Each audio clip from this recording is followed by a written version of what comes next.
Avreja Kanîspî li ser riya bajarokê şaxa Ank û Çetaxa wane ye û her sal hejmarek gerok serdana vê derê dikin.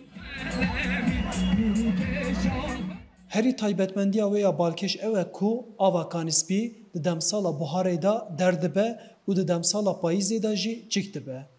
Di vê mehê de ava wê pir gur diherike û rengek spî radixe berçavan. û ji ber vê yekê navê vî cihê delal bûye Kanîspî. Valla Kanîspî zev xweş e. Yani îro hewayek hûnik jî heye. Cihê ku cineta ser wanê ye, tu çiyê dibînî, tu çemê dibînî, tu şelalê dibînî. Ji bo danesîna vê cihê xweşik her sal mihrican tên li darxistin û hejmarek zêde rûnişvan û gerok serdana vê derê dikin. Îsal piştî rakirina tedbîrên pandemiyê mihricana yazdaniya Kanîspî hat li darxistin. Festivala li qada şaxê gelek xweş e, gelek cindî ye. Yani cihayet me li Bakurê gelek bona gerê, bona her tiştî gelek xweş e. Em dixwazim bila vê derê biratî hebe, xweşî hebe, dilxwazî hebe. Belê festival ez taze îsal tim. Ev salamiya ewil hestim. Xuda hez ked her dewam ked her sal jî em ê in. Ez îsal tenê hatim salêdeyê zarokan ve jî in. Xuda hez kedin. Dengbêje ciwan Ergin Dervişoğlu bo strandina Kilaman beşdarî bername em hîricanê bûye.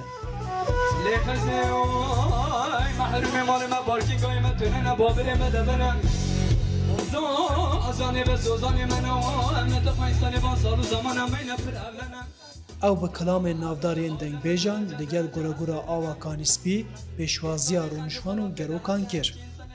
حمد تجدلي داتيتن يعني دايما بوخذ تعالى متقوتي يا ربي دنجا وبدمن دنجا افازا ودمن از ايرو دنج بيجي زمانه دايكي زمانه بابا خبيب نجه هيش بيچوكيه دا هيش 10 ساله دا من اف تشتك كربو بوخا كربو پیش روجك براكت مي بيچوك يپيش من بلا اجو بينا كان زمانه خو كمانجي أخوة زمان دايك أخوة أنا اسمي لنا بن يعني سالي هر سال فستیوال تشکرنی فستیوال گرگ دلالم خواهیم ملت ببینید انسان هم خواهیم بتون انسان بین وی شلاله ببینن انسان دو مسافر پرورن